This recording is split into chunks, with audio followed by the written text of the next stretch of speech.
आज हम सब लोग पराजित हो रहे हैं। बोलो सही है? कोई काम से पराजित हो रहा है, कोई क्रोध से पराजित हो रहा है, कोई लोभ से, कोई मोह से, कोई मद से, कोई मत्सर से, कोई ईर्ष्या से, कोई द्वेष से, अलग अलग नाना प्रकार के शत्रुओं से हम निरंतर पराजित हो रहे हैं। कोई कैंसर से पराजित हो रहा है। ध्यान से सुनना, आध्यात्मिकता से लोग क्या जाओ शरीर के ऊपर।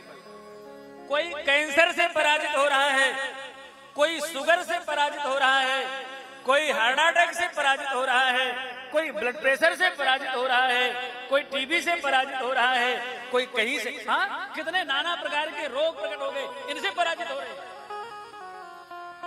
और बंधुओं, इन सबसे जीतने का एकमात्र सिर्फ और सिर्फ एकमात्र उपाय है गौ माता की सेवा, गौ माता की भक्ति, गौ माता की उपासना ही एकमात्र साधन है कि हम इन सारे शत्रुओं से विजय प्राप्त कर सकते हैं। कैंसर जैसी लाइलाज बीमारी भी जिसका कोई इलाज नहीं है, ईमानदारी से गौ भक्ति करे तो राम जी कैंसर जैसी भयंकर बीमारी भी गौ माता की भक्ति से ठीक हो जाती है। ठीक हो सकती। अरे भैया, काहे को हो कैंसर? हम तो भगवान से प्रार्थना करते हैं हमारे भारतवर्ष में एक भी जीव को कभी कैंसर जैसी भयंकर बीमारी हो ही नहीं। क्या उपाय है? क्या उपाय है कि किसी को कैंसर हो ही नहीं? एकमात्र उपाय है गौ भक्ति।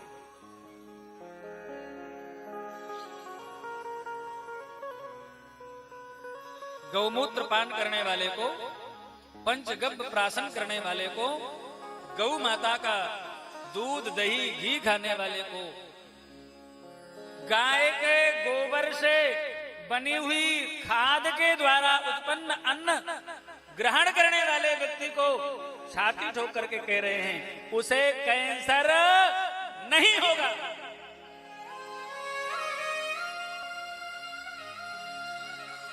लेकिन क्या करें, घर बैठे हम लोग बीमारियों को आमंत्रित कर रहे हैं। गाय को अपने खूंटा से खोल दिया, गाय दर दर की ठोकरें खाते घूम रही है और लोगों ने कैंसर को जन्म देने वाली जर्सी, जिसका दूध पीने से कैंसर होता है। हम नहीं कह रहे हैं, विदेशों में रिसर्च हो चुका महाराज कि जर्सी के दूध पीने वाले को कैंसर होता है। घर में जर्सी पाल ली, भैंस पाल लिया और खेत में महाराज नाना प्रकार के रासायनिक खाद डाल करके, यूरिया, डीएपी और कितने प्रकार के कीटनाशक डाल के बाद में घास को खत्म करने के लिए, खरपतवार नष्ट करने के लिए भी लोग दवाइयां डालते हैं और उससे भयंकर महाराज बीमारियां होती हैं जिसका कोई इलाज नहीं। बंधुओं, हम लोग तो महात्मा हैं, साधु हैं, आप लोगों को मार्ग बताने के लिए बैठे हैं, सो बता रहे हैं, मानना आप लोगों को है। यदि साधुओं की बात मान करके अपनी संस्कृति की तरफ लौट चले, अपने स्वरूप में प्रतिष्ठित हो गए, अपनी भारतीय सभ्यता पर प्रतिष्ठित हो गए, तो महाराज ठीक है, उत्तम बात है। और नहीं तो प्रकृति अपने आप जबरदस्ती आप लोगों से मनवा लेगी, जबरदस्ती अपनी संस्कृति की तरफ प्रकृति आपको वापस कर देगी। एक समय ऐसा आएगा कि महाराज ये यूरिया डीएपी डालने वाले जो खेत है ना, ये ऊसर हो जाएंगे, बंजर हो जाएंगे, इनमें अन्न नहीं होगा। आप कितनी रासायनिक खादें डालेंगे फिर भी अन्न नहीं होगा, ऊसर हो जाएंगे भूमि। फिर क्या करोगे? फिर महाराज यही वैज्ञानिक चिल्ला चिल्ला करके कहेंगे कि भैया यदि खेत को उर्वरक बनाना चाहते हो तो गाय पालो, भारतीय वेद लक्षणा देसी गौ माता पालो और उसकी गोबर, उसका गोमूत्र खेतों पर छिड़काव करो, गोबर डालो, तब अन्न होगा। ये वैज्ञानिक कहने वाले हैं, आने वाले समय में अभी कहने लग गए हैं और कहेंगे।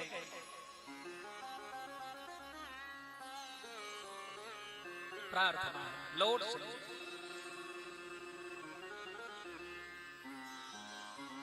तो निश्चय ही इस उदयपुर जिले के लोग, प्रतापगढ़ जिले के लोग, चित्तौड़गढ़ जिले के लोग, उधर नीमच मंदसौर भी, यहां से मध्य प्रदेश भी लगा हुआ,